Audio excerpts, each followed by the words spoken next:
போய் பங்கேற்பேன். என்ன பிரச்சனை? அல்ல என்னடா பிரச்சனை? இப்போ நாட்டில் பிரச்சனை அண்ணனும் தம்பி சேர்ந்துடக்கூடாதுங்கிறது தானே. அதுதானே சேரணும்னு விரும்புகிறாங்களா? என் தம்பி சொன்னதே நான் சொல்வா, வெயிட்டிங்.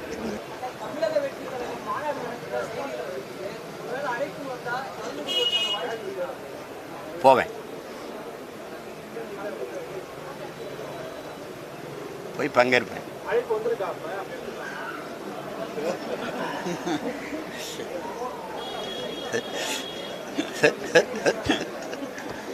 என்ன பிரச்சனை?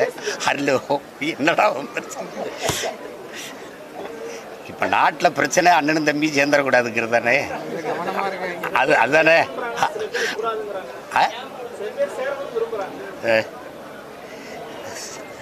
சேரணும்னு விரும்புகிறாங்களா?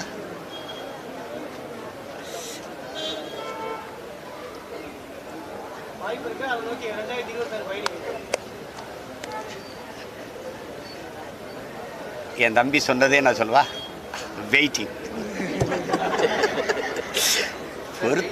தாக்கத்துக்காக நிறைய இடங்கள்ல தண்ணீர் பந்தல்லாம் திறக்கப்பட்டு 2 நாள் கழிச்சு பார்த்தா அந்த இடத்துல தண்ணீர் பந்தல் தொடர்ச்சியாக இருக்கும்னு சொல்லி தான் முதல்ல மக்களோட தாக்கத்துக்கு நிறைய இடங்கள்ல இருக்கிறது இல்லை. முதல் நாள் மட்டுமே நிறைய இடங்கள்ல தடுப்பூசி அந்த மாதிரி பழங்கள்லாம் கொடுக்குறாங்க. அடுத்த 2 நாள் கழிச்சு பார்த்தா வெறும் வாட்டர் கேன் ஒரு டம்ளர் கொடுத்தாங்க. எப்படி பார்க்குறீங்க? இல்லை, அது அவங்க எப்படி பண்ணுறாங்கன்னு தெரியல. நாம் தொடர்ச்சியாக செய்கிறோம். நம்ம பிள்ளைங்க தொடர்ச்சியாக நாங்கள் பறவைகளுக்கு தண்ணி வைக்கணும், விலங்குகளுக்கு தண்ணி வைக்கணும், உணவு வைக்கணும்னு சொல்லி அதை தொடர்ச்சியாக செய்கிறோம். இது ஒரு மாண்பு. இதை போய் அரசு வேலை திட்டம் அப்படிலாம் கருதிக்கிட்டு இருக்க வேண்டியதில்லை. செய்யணும், அது செய்யணும். வேற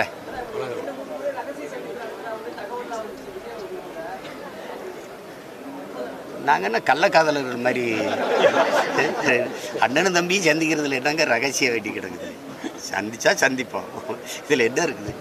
அவர் படப்பிடிப்பில் இருக்கார், கொஞ்சம் வேலையாக இருக்கார், சந்திப்போம்.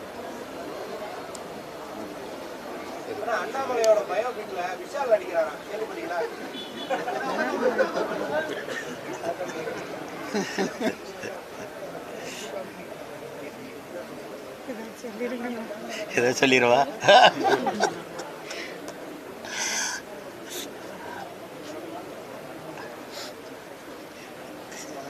ஏதோ நடக்கட்டும், வேற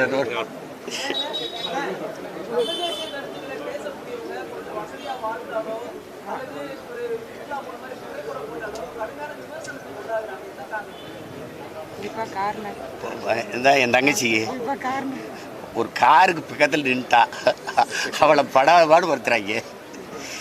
உண்மையிலேயே என் தங்கச்சி கார் வாங்கினது உங்களுக்கு என்னடா பிரச்சனை? என்ன பிரச்சனை உங்களுக்கு? தமிழ் தேசியம்னா என்னென்ன அவங்க நினச்சிருக்காங்கன்னா, ஒரு சோழனா பை, ஒரு தேஞ்சர் செப்பு, ரப்பர் செருப்பு, அப்படியே அப்படி வச்சுக்கிட்டு அப்படியே பிச்சைக்கார மாதிரி இருக்கணும்னு நினைக்கிறேன். ஏண்டா வந்த நாய் கண்ட நாயெல்லாம் கோடி கோடியாக கொள்ளையடித்து வாழும்போது சொந்த மண்ணின் பிள்ளைய நாங்கள் வாழ்கிறதுல என்னடா உங்களுக்கு பிரச்சனை? நாங்கள் கார் வச்சுருக்கிறது பொறாமை இருக்கா? அதுக்காகவே கார் வைப்போம். நாங்கள் நல்லா சட்டை போடுறது, சீமான் பாருங்க சட்டை பிராண்டாக போடுறாரு, அதுக்காகவே போடுறேன்டா, அதுக்காக என்ன தேவை ஒன்று பேச்சுட்டு அலையிறது பைத்தியக்காரங்க.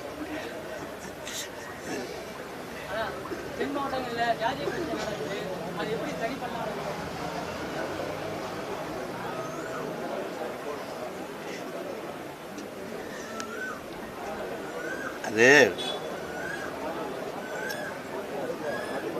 ஒரு கொடிய நோய், அது உங்களுக்கு புரியும் நினைக்கிறேன். புற்றுநோயை விட கொடிய நோய் இந்த சாதி மத உணர்ச்சி தான். அதை தகர்க்கிறதுக்கு பதிலாக அதையே வச்சுக்கிட்டு அரசியல் செய்ய வந்தது இருக்குல்ல, அதில் தான் பிரச்சனை. அதை தகர்க்கிறதுக்கான வேலையை தான் நாங்கள் செய்கிறோம். அந்த உணர்ச்சியிலிருந்து வெளியேறி நாங்கள் தமிழர்கள் என்று ஒன்று கூடுறது இருக்குல்ல, அதில் எல்லாம் அது செத்து விழும். கொஞ்சம் சைத்துக்கிடுங்க, கொஞ்ச நாள் சரி பண்ணிடலாம். மேலே போக மாட்டேன் கஞ்சி சரி கொடுங்க. கஞ்சி